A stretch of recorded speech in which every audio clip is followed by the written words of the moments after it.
Graça e paz, irmãos, amém? Glórias ao nome de Jesus. Quantos estão sedentos para ouvir aí a palavra do Senhor? Amém? Queridos, eu quero começar já testemunhando algo que aconteceu aqui no culto. Eu fui curado aqui no momento do louvor. Amém? Glória a Deus. Queridos, essa semana toda eu estava com uma gastrite muito forte. Inclusive hoje eu acordei 6 horas da manhã, já vomitando lá, estava ruim demais. Entrei aqui, não estava inapto para subir aqui no púlpito, não ia conseguir, irmãos, pregar. Mas durante o louvor eu senti o toque do Senhor. Ele tocou em mim, eu não estou sentindo mais nada, irmãos. Glória ao nome de Jesus, eu agradeço ali o irmão Ney que orou por mim. Obrigado, meu irmão. Você é um querido de Deus, hein? Deus te abençoe. Amém? Irmãos, sou grato, pastor, pela oportunidade, obrigado. Feliz pela igreja estar completando 12 anos. E o tema que foi escolhido também, gostei demais. Deus falou muito no meu coração enquanto eu meditava nesse tema. Apóstolo. A palavra apóstolo, querido, ela tem o significado de um enviado. Mas não é um simples enviado, é um enviado com a autoridade daquele que o enviou. Amém? Querido, o termo era usado para se referir a missões políticas ou diplomáticas. É quando o rei enviava uma pessoa, essa pessoa era o apóstolo, porque ele era enviado pelo próprio rei e levava consigo as prerrogativas do próprio rei. Ele era o representante do rei, ele ia debaixo da autoridade do rei. Ele tinha autoridade para firmar contratos, para executar penas, condenações. Ele era o representante do rei, o apóstolo, o enviado. É daí que se deriva o termo, o apóstolo. Para nós compreendermos biblicamente melhor isso, eu acredito que a gente tem que voltar para o Antigo Testamento.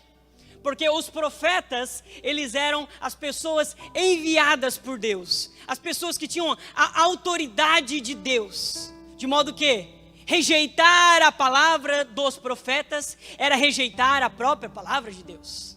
Nós vemos isso na chamada de pelo menos 2 profetas, Isaías e Jeremias. Quando nós lemos Isaías capítulo 6, onde nos é relatado a visão do trono da glória, onde Isaías vê o Senhor assentado em seu trono de glória. Depois que ele tem essa visão magnífica de um anjo vir com uma tenaz, pegar uma brasa viva do altar, tocar sobre seus lábios, purificar os seus pecados, do altar saiu uma voz, a voz do Senhor que diz o seguinte: a quem enviarei e quem há de ir por nós? Queridos, o Antigo Testamento ele foi escrito em hebraico, o Novo Testamento foi escrito em grego. Quando nós queremos fazer uma relação entre uma palavra do Novo Testamento com uma palavra do Antigo Testamento, nós temos que recorrer à Septuaginta, que é a tradução grega do Antigo Testamento. Inclusive era essa a tradução que os apóstolos usavam. Quando eles escreviam as suas cartas, eles faziam uma citação do Antigo Testamento. E como eles estavam usando o grego, a versão que eles usavam da sua Bíblia era a Septuaginta. Então, quando a gente quer fazer uma relação entre um termo do Novo Testamento, como apóstolo, e uma palavra do Antigo Testamento, a gente recorre à Septuaginta. E o interessante, irmãos, é que quando a gente vai ali olhar na Septuaginta, Isaías capítulo 6, quando Jesus diz, a quem enviarei? Na Septuaginta está dizendo, quem vai ser o meu apóstolo? Quem vai ser o meu enviado, que vai debaixo da minha autoridade? Isaías levantou a mão e falou, eis-me aqui, Senhor, envia a mim, eu quero ser o teu enviado. Não envia outro não, envia eu estou aqui, me coloco na brecha, é eu que quero, Senhor. Essa oportunidade é minha. Irmão, agarre as oportunidades do Senhor, amém? Você está sendo chamado hoje para ser enviado nessa nação. Não negue esse chamado, meu querido.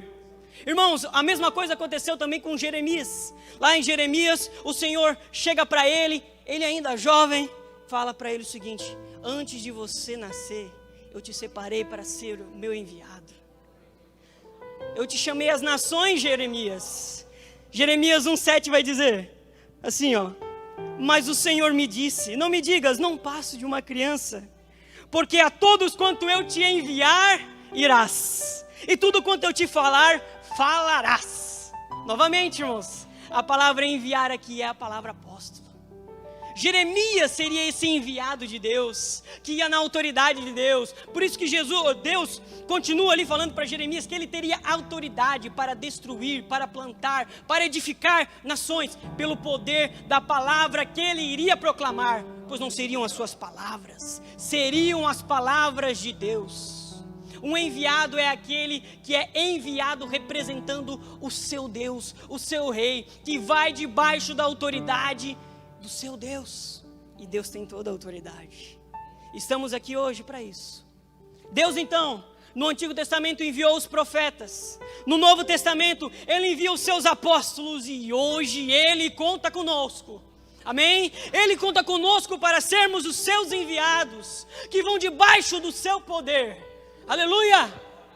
Mas irmãos, nós precisamos antes nos atentar às características que Deus espera dos seus enviados. Amém? É sobre isso que eu quero ministrar hoje. Eu convido você a abrir a palavra de Deus em Marcos, capítulo 3, versículo 13 até o 19. É o texto onde o Senhor chama os seus 12 apóstolos para este ministério. E analisando ele, nós veremos o que Deus espera dos seus enviados, o que Deus espera de nós hoje. Amém? Glória a Jesus. Marcos capítulo 3, versículo 13 em diante. Diz assim, ó. Depois subiu ao monte e chamou os que ele mesmo quis e vieram para junto dele. Então designou 12 para estarem com ele e para os enviar a pregar e a exercer a autoridade de expelir demônios. Eis os 12 que designou: Simão, a quem acrescentou o nome de Pedro, Tiago, filho de Zebedeu, João, seu irmão, aos quais deu o nome de Boanerges, que quer dizer filhos do trovão, André, Filipe, Bartolomeu, Mateus, Tomé, Tiago, filho de Alfeu, Tadeu, Simão, o Zelote e Judas Iscariotes, que foi quem o traiu. Antes de iniciarmos a exposição, irmãos, eu quero ter mais um momento de oração. Amém? Querido Deus, estamos diante da Tua poderosa palavra, Pai. Como o Senhor já tem me mostrado toda essa semana, Pai, eu não consigo, eu sou inapto, Pai, para pregá-la. A mensagem é maior que o mensageiro. Mas eu peço, Deus, aqui o Teu poder. Eu vou, Pai, confiante na palavra apóstolo, que diz que nós somos enviados debaixo da Tua autoridade. E confiando na Tua autoridade, eu aceito essa missão, Pai. Me usa. Abre o coração desses irmãos para que todos nós saiamos daqui hoje edificados. Amém? Queridos, então iniciando aqui as características dos enviados de Jesus, eu gostaria de destacar primeiramente que Jesus envia os que nasceram de novo. Amém? Perceba, Jesus ele foi batizado por João Batista e logo então ele inicia o seu ministério público. Ele começa pregando na Galileia, onde conheceu os seus 12 apóstolos. Em seguida ele vai pregar a Cafarnaum e a partir daí o seu ministério já começa a ter muitos seguidores. Muitos discípulos começaram a seguir a Jesus. Muitos discípulos começaram a largar tudo e começaram a seguir Jesus. Então Jesus chega e escolhe dentre esses vários discípulos 12 para estarem com ele e para os enviar a pregar. Perceba, irmãos, ele escolhe dentre aquela multidão que já estava seguindo ele para ser os seus apóstolos. Ele escolhe dentro daqueles que o seguiam para destacar para nós hoje que a conversão, ela precede o ministério. Irmãos, nós precisamos da experiência do novo nascimento. É o rito inicial da fé cristã. Não pode ser pulado, e quando ele é pulado, então há um grande desastre. Nós somos chamados para ir, nós somos enviados para levar vida às pessoas. Mas como podemos nós levar vida sem que nós tenhamos experimentado essa vida?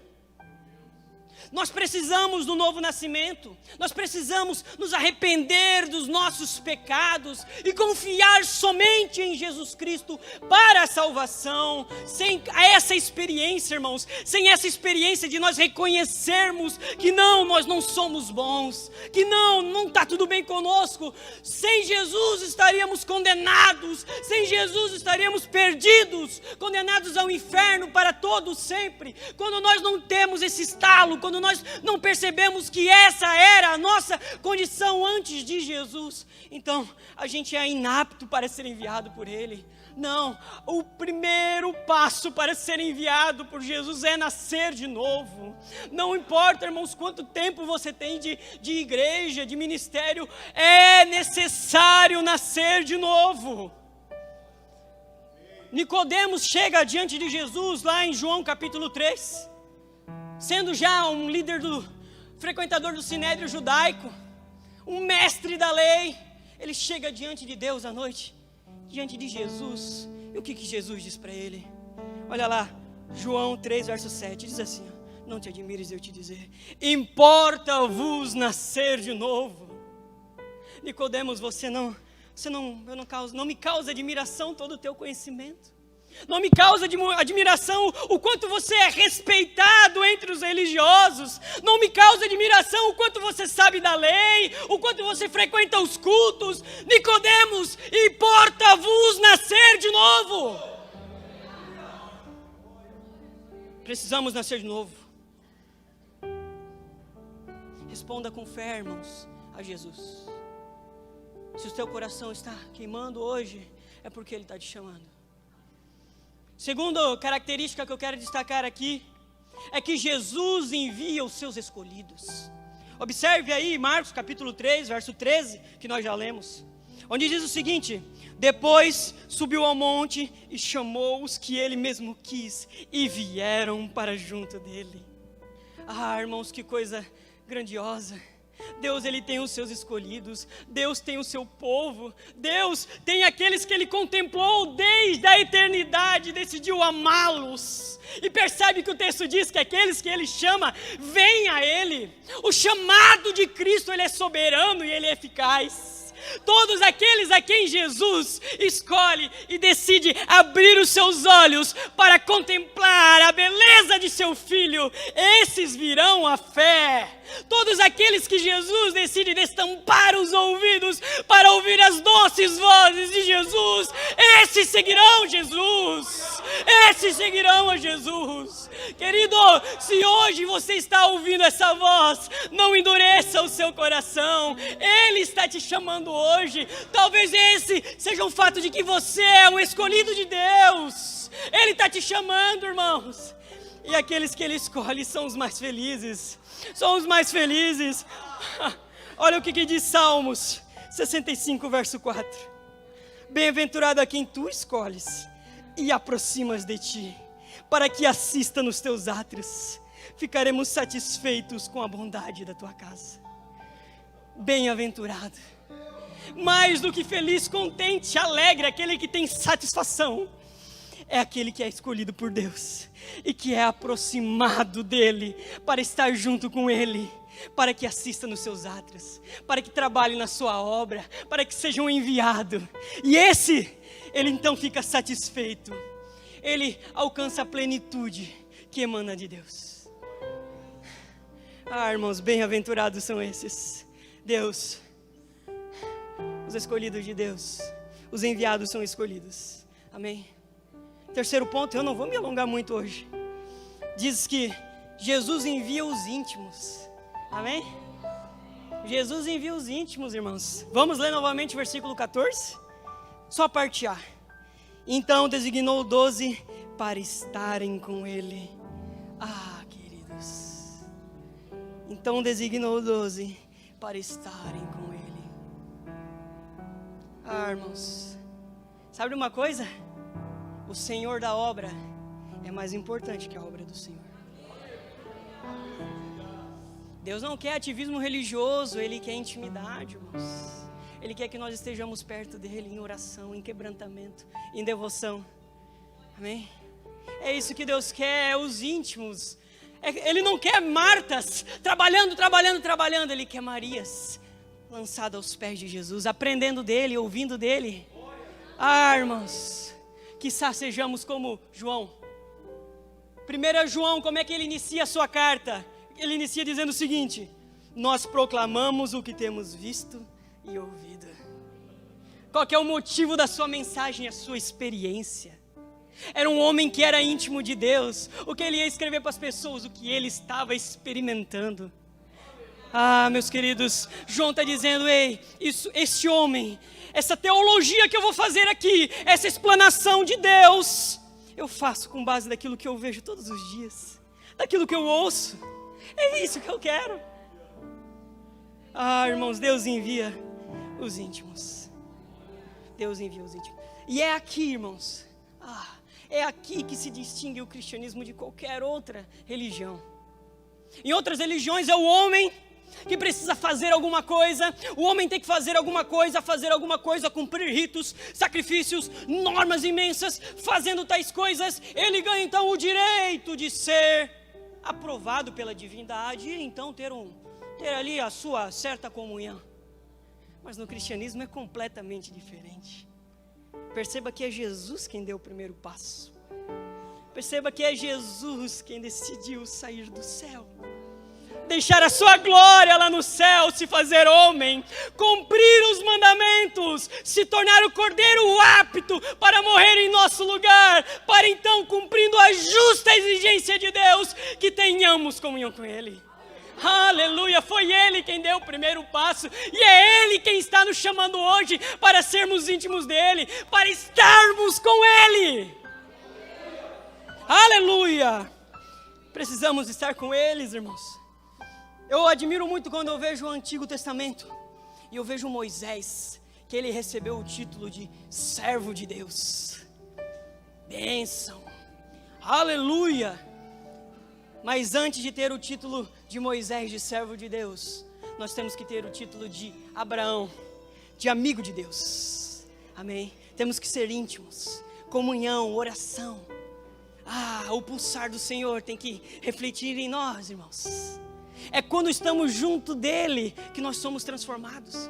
Sabe, nós podemos ir e sair pregando aí, fazendo a sua obra, mas se a gente não for íntimo, o que a gente vai transmitir ao mundo? Porque é na intimidade que a santidade de Deus, que as afeições de Deus são transmitidas a nós. Se nós não amamos a obra de Deus, é porque nós não estamos íntimos com Deus. Porque quando estamos íntimos com Deus, os desejos de Deus são transferidos a nós. Aleluia! Precisamos então ser não apenas servos do Senhor, é bênção ser servo do Senhor, mas precisamos ser amigos de Deus. João 15,15 vai dizer: já não vos chamo servos, porque o servo não sabe o que faz o seu Senhor, mas tenho-vos chamado amigos, porque tudo quanto ouvi de meu Pai, eu tenho dado a conhecer. Nós somos chamados para ser amigos de Deus. Precisamos ter intimidade com Deus, gastar tempo em oração, aos seus pés, abrindo o nosso coração, reconhecendo as nossas falhas, as nossas faltas, reconhecendo o quão fraco nós somos. Pai, eu não consigo. Nas minhas atividades diárias, no meu trabalho, eu não consigo, Senhor. Eu preciso do Senhor. A gente precisa passar tempo assim, diante dEle. Falando, mas ouvindo, sendo transformado, experimentando da sua graça, do seu amor, que é derramado por nós, através do Espírito Santo. Amém? Quantos aqui querem ser íntimos de Deus? Em nome de Jesus. Quarto ponto, irmãos, o que o Senhor envia? Ele envia ao mundo. É o que diz o versículo 14, a parte B. Para os enviar a pregar. Então, esses apóstolos foram chamados para estarem com Jesus e para que eles fossem enviados a pregar. Deus não nos chamou para ficarmos apenas entre quatro paredes. Nos chamou para enviar a pregar.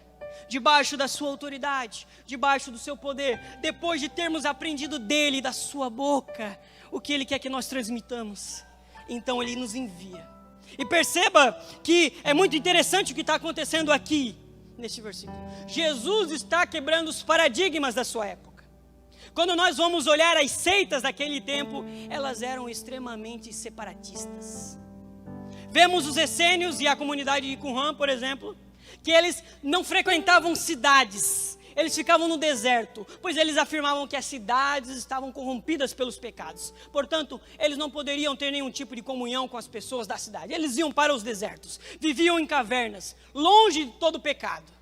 Inclusive, eles achavam que até o sistema religioso estava completamente corrompido e eles não respondiam ao templo de Jerusalém, eles não respeitavam o sumo sacerdote, não. Está tudo contaminado pelo pecado. O nosso lugar é se separar deles, é ir para o deserto. Há quem diga que João Batista fazia parte deste grupo, porque na Bíblia diz que ele estava lá batizando no deserto e as pessoas iam até ele para ser batizadas. Não ele ia até as pessoas, mas isso é uma especulação das pessoas, não se pode determinar isso. E temos também os fariseus. Os fariseus, embora eles morassem nas cidades, eles não se contaminavam com as pessoas. A vida comum para eles era degradante, não. Pessoas comuns que não têm uma vida religiosa não podem ter comunhão conosco, porque são pecadores. Eles vão nos contaminar, não, nós temos que nos separar deles. Nós temos que ficar longe dele. E aqui Jesus, ele quebra todos esses paradigmas, porque ele recolhe os seus discípulos do mundo, os equipa e os envia de volta ao mundo. Os envia aonde estão os perdidos, os envia aonde estão as prostitutas, os ladrões, os corruptos, os mentirosos. É lá que o Senhor Jesus envia os seus enviados, os seus apóstolos. Os envia ao mundo para pregar, para levar luz, para levar salvação para aquelas pessoas. Hoje o Senhor nos envia não para ficarmos apenas em quatro paredes, não para participarmos apenas da agenda da igreja, mas para sermos cristãos em tempo integral, para levarmos o evangelho no nosso trabalho, como a pastora falou ontem, para levarmos o evangelho aos nossos familiares, às pessoas que estão no mundo. Se a cruz foi o púlpito onde Jesus pregou o amor, então os bares, os prostíbulos, as ruas são o local onde nós vamos pregar este evangelho do amor que nos alcançou. Amém? Este mundo nos espera e debaixo da autoridade de Deus nós podemos ir. Nós podemos ir ao mundo, irmãos, não para sermos omissos aos pecados do mundo, não para irmos lá aprovar os pecados do mundo, não. Como enviados de Deus, munidos da autoridade do Espírito Santo, seremos enviados para denunciar os pecados, apontar a salvação que há em Cristo Jesus e convidar os pecadores ao arrependimento. Aleluia! Somos enviados ao mundo. Aleluia! Glória ao nome de Jesus. João 3,16 diz qual que é o nosso lugar. Porque Deus amou o mundo de tal maneira que enviou o seu Filho unigênito, para que todo que nele crê não pereça, mas tenha a vida eterna. Deus tanto amou o mundo que enviou o seu Filho. Deus continua amando o mundo e por isso envia nós, os seus filhos. Amém? Quantos serão enviados ao mundo aqui? Aleluia. Glória ao nome de Jesus. Versículo 15. Jesus nos envia então com sua autoridade. Diz o seguinte: e a exercer a autoridade de expelir demônios. Os enviados então são pessoas que têm intimidade com Jesus, são enviados por Jesus a ir ao mundo, mas não vão debaixo da força do seu braço. Elas vão debaixo da autoridade de Deus. Eu gosto muito de Mateus capítulo 28, versículo 18 ao 20, o versículo da grande comissão, onde Jesus vai dizer o seguinte: Jesus, aproximando-se, falou-lhes dizendo: toda a autoridade me foi dada no céu e na terra. Ide, portanto, fazei discípulos de todas as nações, batizando-os em nome do Pai, do Filho e do Espírito Santo, ensinando-os a guardar todas as coisas que eu vos tenho ordenado, e eis que estou convosco todos os dias, até a consumação dos séculos. Precisamos perceber que neste versículo tem a chave do evangelismo, tem a chave para ser enviado por Deus.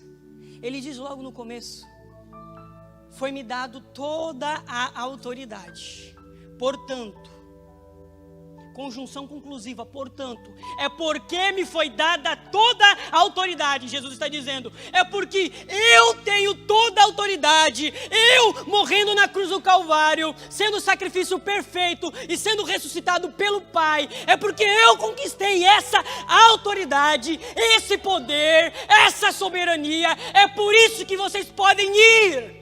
É porque eu tenho todo o poder, estou enviando vocês. Vocês não vão debaixo das suas próprias forças, vocês não vão estribados no seu próprio conhecimento. Não, vocês vão debaixo da palavra de Jesus. Vocês vão debaixo do poder do Espírito Santo.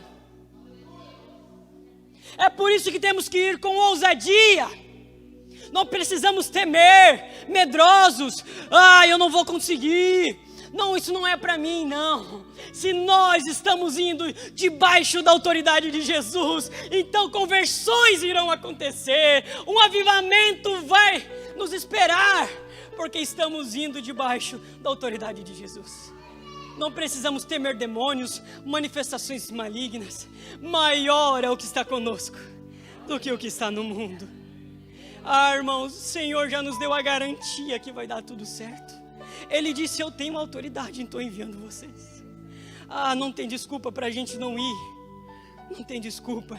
Ele já prometeu. Ele prometeu conversões. Esses sinais seguirão os que creem. Expulsarão demônios. Falarão em novas línguas. E puserão as mãos sobre os enfermos e eles serão curados. A promessa foi feita.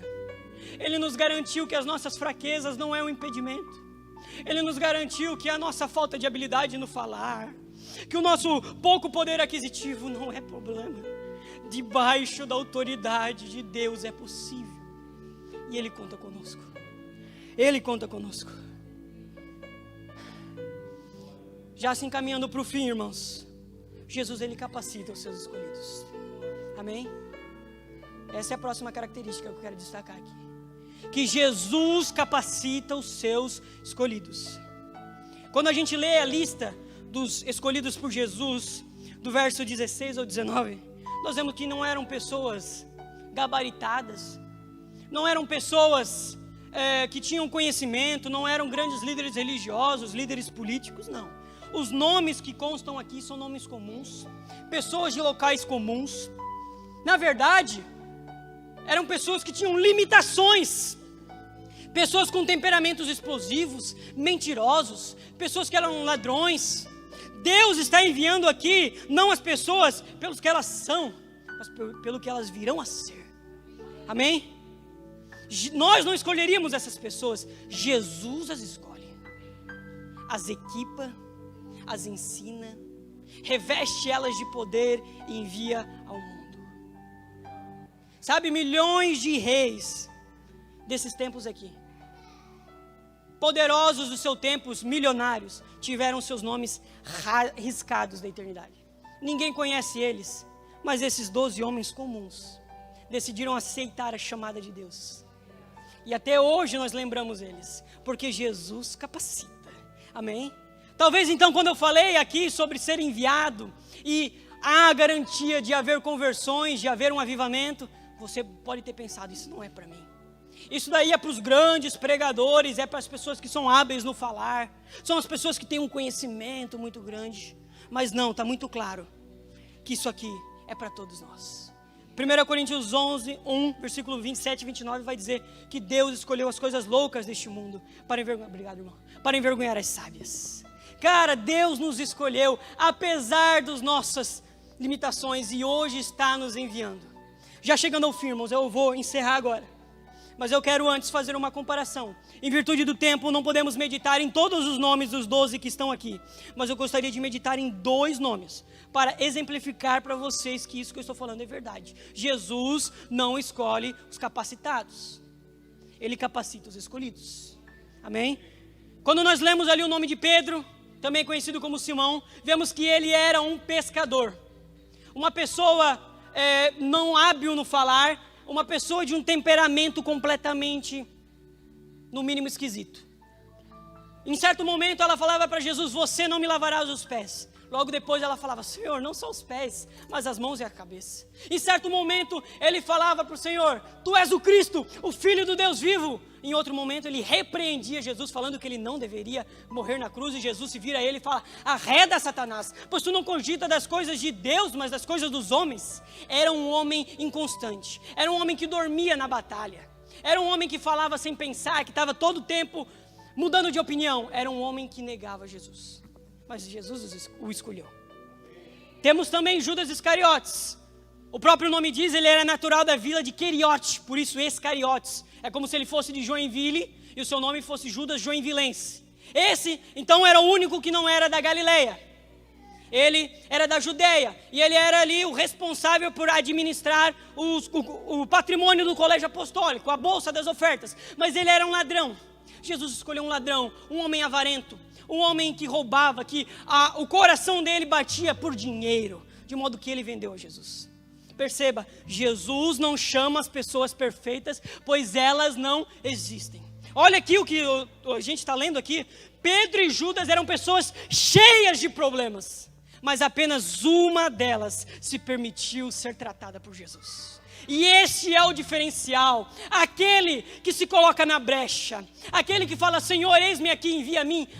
Eu ainda tenho limitações, mas cura elas, mas transforma elas, mas corrige elas. Eu ainda estou cheio de erros, mas trabalha em mim, faz a tua obra através da minha vida. Eu quero ser enviado mesmo assim, eu não quero ser parado pelas minhas limitações, Senhor. Eu estou aqui e quero ser enviado. Envia-me, me cura, me transforma, me corrige, mas me envia, Senhor. Não deixa de me enviar. Aqueles que querem ser enviados por Jesus, se coloquem de pé para a gente orar. Aleluia! Jesus transforma, irmãos. Jesus transforma um Pedro medroso num ousado pregador do evangelho. Ele transforma um João que era conhecido como filho do trovão, alguém rebelde, ele transforma no discípulo do amor. Ele transforma um Tomé cético em um grande crente. Ele transforma pessoas. Ele transformou a minha vida e pode transformar a tua vida hoje. Se coloca na presença de Deus. Aleluia. Glória a Deus. Aleluia.